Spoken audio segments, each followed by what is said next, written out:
Hey guys, so this is my first Magenta design team post, and I thought it might be kind of fun if I did a little video so you could see how I came up with this. So I have a kind of idea in my head of what I want to do, but I'm just going to let what happened happen. The first thing I'm going to do is I'm going to use these magenta letters. They're just chipboard, and you can use any kind, but I like theirs. It's nice and sharp, and they're quite thick. And I picked out the word love because it's Valentine's Day, and I'm just going to lay the letters down on my page. So I'm going to use them like a mask or a template. And so then I could reuse them again and again and again if I want to. So once they're down, I'm then going to take my eyes inks, and I'm going to put them a couple of colors on a tray. And you do want to shake these a little bit before you use them. And I find you need to store them upright. Or sometimes the little bit of pigment will dry in the nozzle. If that happens, it's not the end of the world. I shook all these before, just so you're wondering.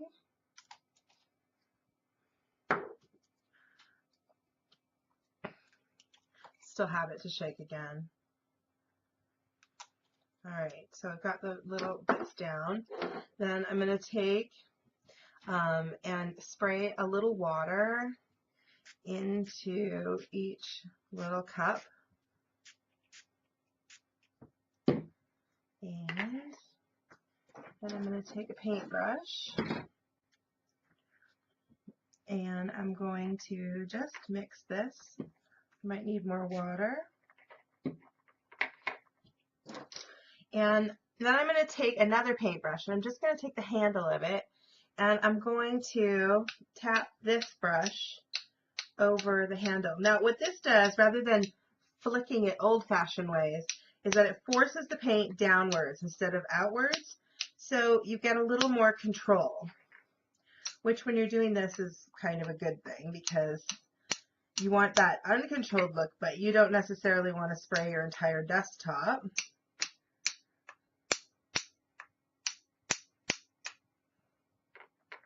Okay, and then I'm going to switch colors.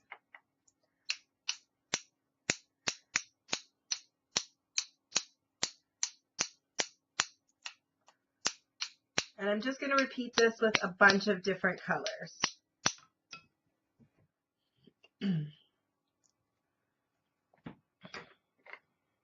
Okay, so now all my colors are down and I've splattered them. And you can kind of see how there's lots of different color in there. What I'm going to do is I'm going to very gently lift off these letters and set them aside.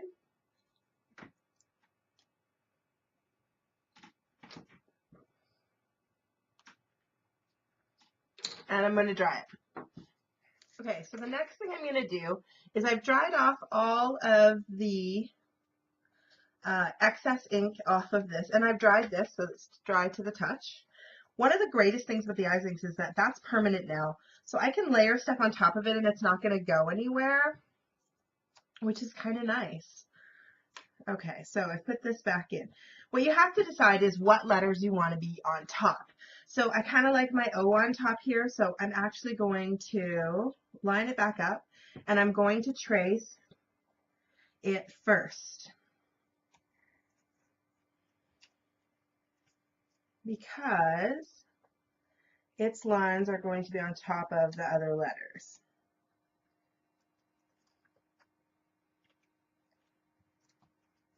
And I like to bridge the spiral bound of my book with a letter because I hope it builds unity. And then I'm going to put, I think, this E on top as well. So now I'm going to trace the E. And you can use any gel pen that you like for this. I tend to pick ones that I find are more, can be set and more water soluble, but everybody has something they like different. So now I'm going to stop with this letter right at the edge of the O because the L is going to be behind it.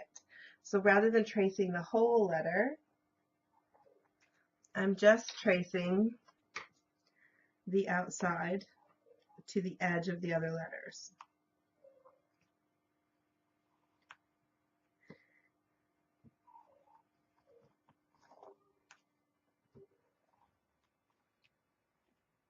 So this just defines my letters a little bit more. See, now you can see the word. Okay, so now I want to build some more in the background, but because we're working kind of in an opposite action than what we usually do, where we build the background and then we glue stuff on top, I'm actually going to teach you a little trick about how to kind of manipulate and bend your stamps around it. So I want to add some of this chicken wire stamp, which I really love, and I'm going to use a permanent ink. This is the surface ink from Snap.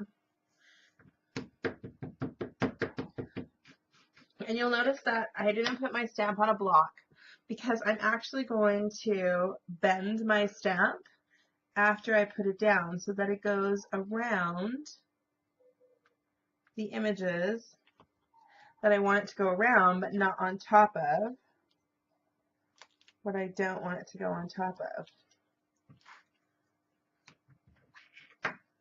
Make this a little stronger for the next one. Actually, I think I just need to re-ink this. Always have a re-inker for whatever ink pad that you love to use the most with you. It's always a good idea. Just lets you not have to worry about not having a good ink pad until I use this one a lot because it's dry. Okay, and I'm going to let that soak in for a few minutes. Okay. Oop, that might be a bit too juicy. I might not have let that soak in long enough, but we'll see. And so see how I'm lifting it? I don't know if you can, but I'm lifting the stamp so that it doesn't stamp over the edge of the L. And that helps. I'm re-stamping because I had so much ink from that schmutzy re-ink job. I'm just reusing it up.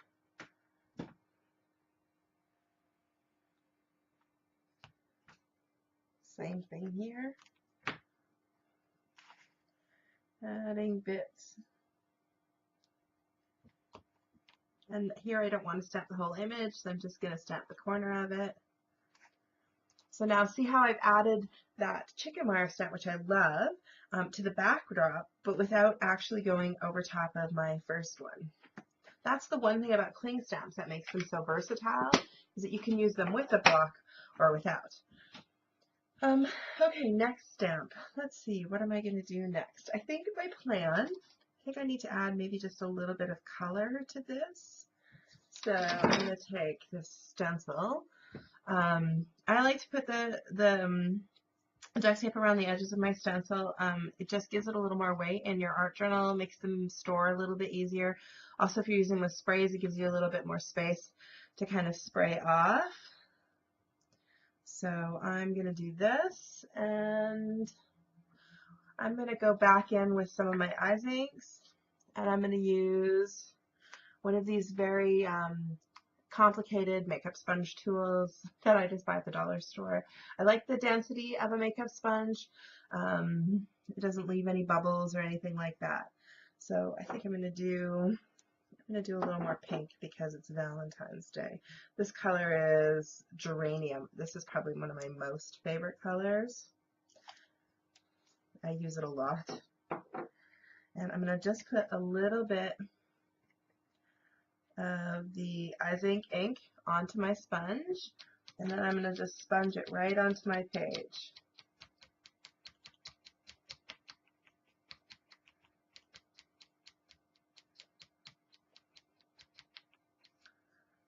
and going in a straight up and down motion. Because if you swirl, you're going to sometimes go under your stencil, and you don't necessarily want that. I like that. I don't know if it's quite what I was looking for. Hold on, I have another idea. Let's try this.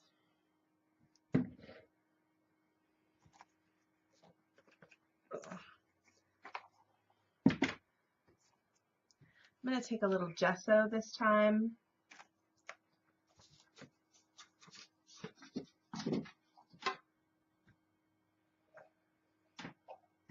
Pour it out on my plate.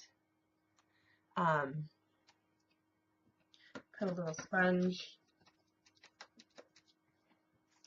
And I'm going to line this up again because this wasn't right what I wanted. I think it's too pink. So I'm going to put the gesso right over top of what I did. Because I love gesso. It just covers up those mistakes. But I'm going to go a little further, I think.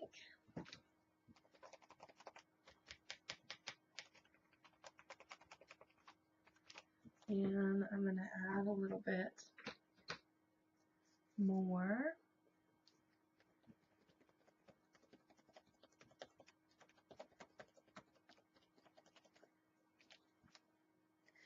And what I'm going to basically do, I think, when I'm done here and I'm happy, I'm going to go for like a resist with the gesso. So, lining this up.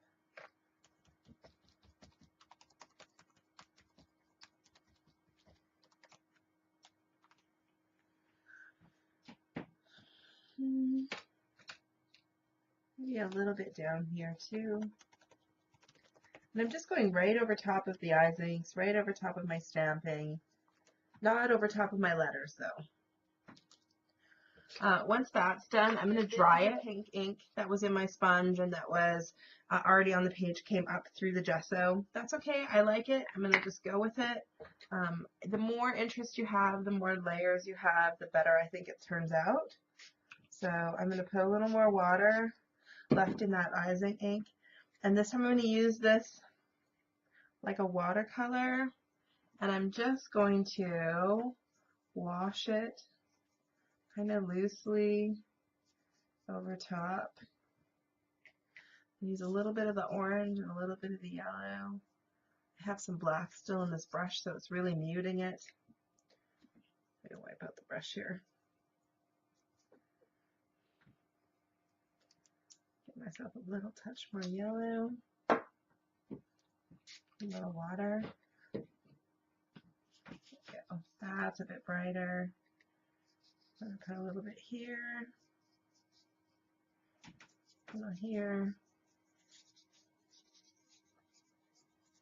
And if I wanted to blend this a little bit more, I'm just going to take a wet wipe and just kind of smush it, and it will come off of where the gesso is. So see, you get just a little softer. All those beautiful translucent layers, because you can't fake a layer.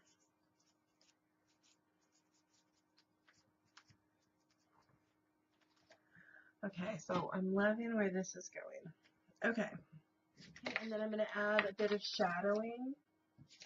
So just charcoal pencil, nothing too fancy. And I'm just going to go along the edge of the letters, maybe blend out a little bit. Now, I often get asked if I set the charcoal in my art journals. I don't worry about it in my art journals. If I was creating a scrapbook page or something, I might set it.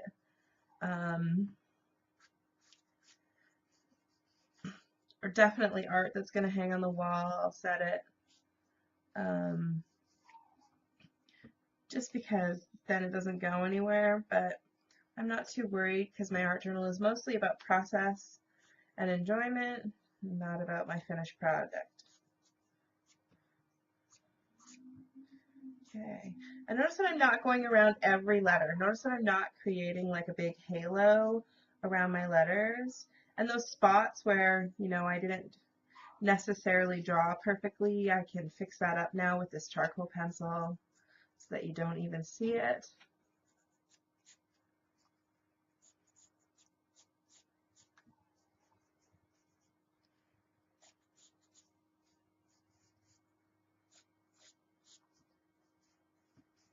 And you'll see there are a few spots where the dots have come over my letters, where it's, you know, especially over the middle there where I'm dealing with that spiral bump up. And again, it's not about being perfect, just about enjoying, seeing what your products will do, how they turn out.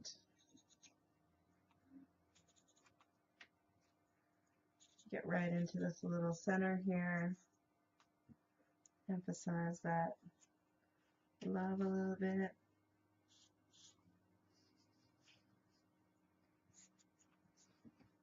Okay, so see how adding the charcoal just makes this pop up and just start to have so much dimension and interest.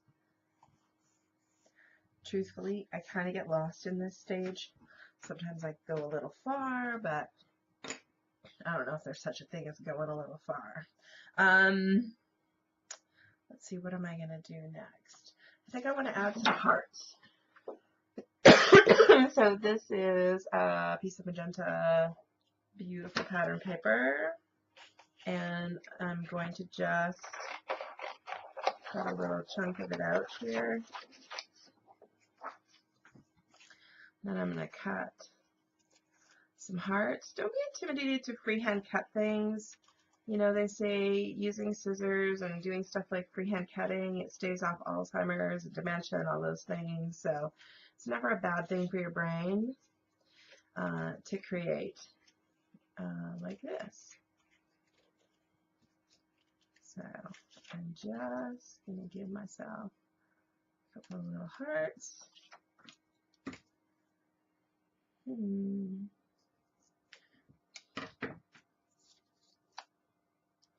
Okay, I think before I attach that one, I want to put a swirl on. This is my absolute favorite stamp in the universe. So I'm going to ink it. And always lie your stamp flat to ink it. Because if you're pushing your stamp into your ink pad, you're inking the edges of your stamp and not the flat surface of your stamp. And again, notice this isn't on a block.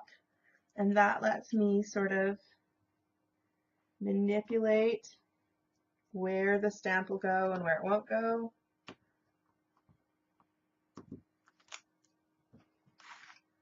Oh yeah, that's perfect.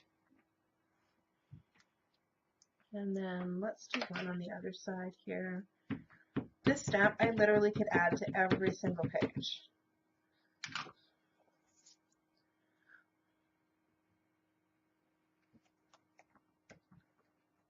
Okay, a little stamp there. And maybe just a little more. Down here at the bottom. And again, notice I didn't plan, it wasn't agonizing, I just started. That's truthfully the best thing about working in an art journal. Okay, so now I'm going to attach the hearts that I made. I'm going to use some matte gel medium. Again, there's lots of different brands out there. I like this one.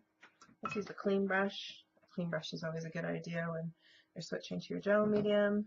And I'm just going to brush a little, oh, I kind of like that yellow. I'll brush a little gel medium on the back. Figure out where I want to put it on the front. Stick a little gel medium to stick it down. Okay, the same thing on this side. I think I want to make this a bit smaller.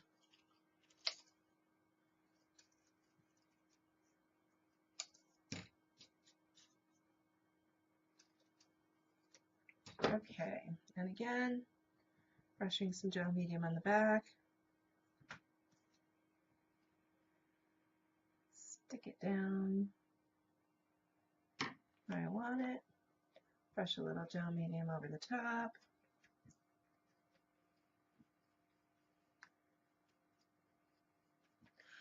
And I pretty much always use matte. I'm sort of, unless I'm going for something where I want a gloss as a finish coat, but to stick stuff down, I pretty much usually use matte. And that's because then it lets you put stuff on top of it, like charcoals and different paints and stuff. They'll stick to it. Just going to give that a little dry.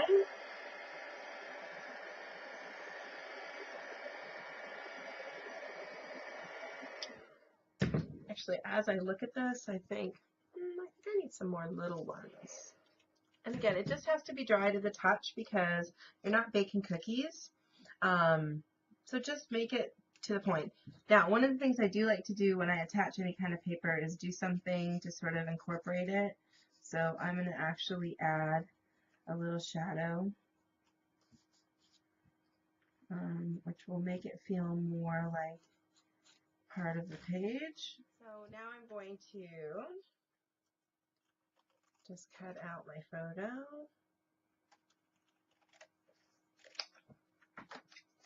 I printed it littler.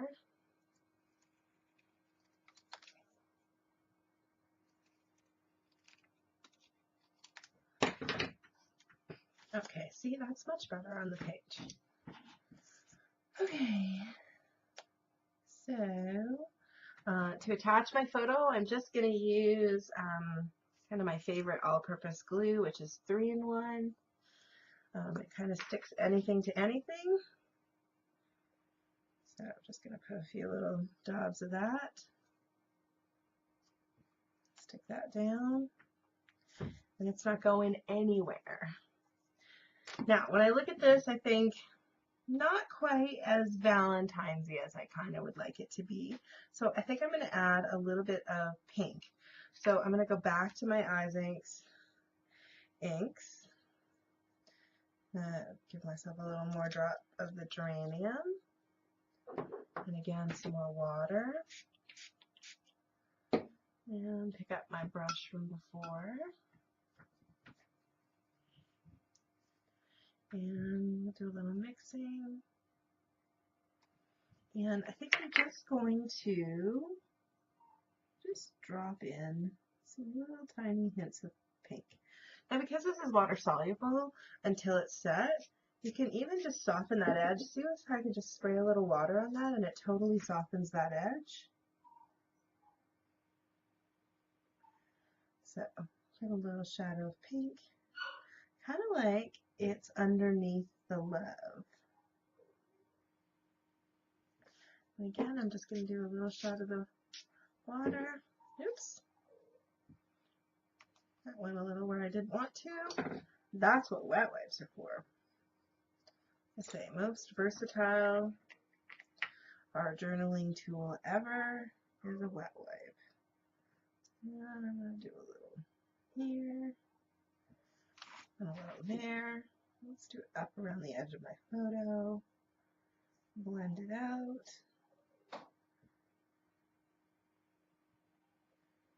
And a little under this O. I'm even going to go a little above the photo. And I got a little in the photo there. I can wipe it off, but I'm actually okay with it because it's just an art journal. Okay. Put a little bit of water. Use my finger as my blending tool. Who doesn't do that?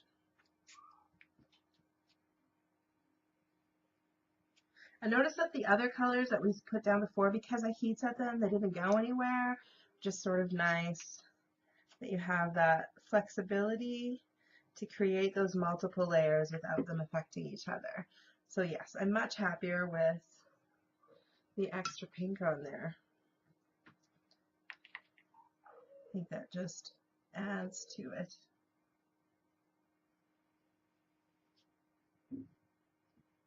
Okay, and I can also, if I don't want to spray water, I can also use my handy dandy wet wipe blending tool.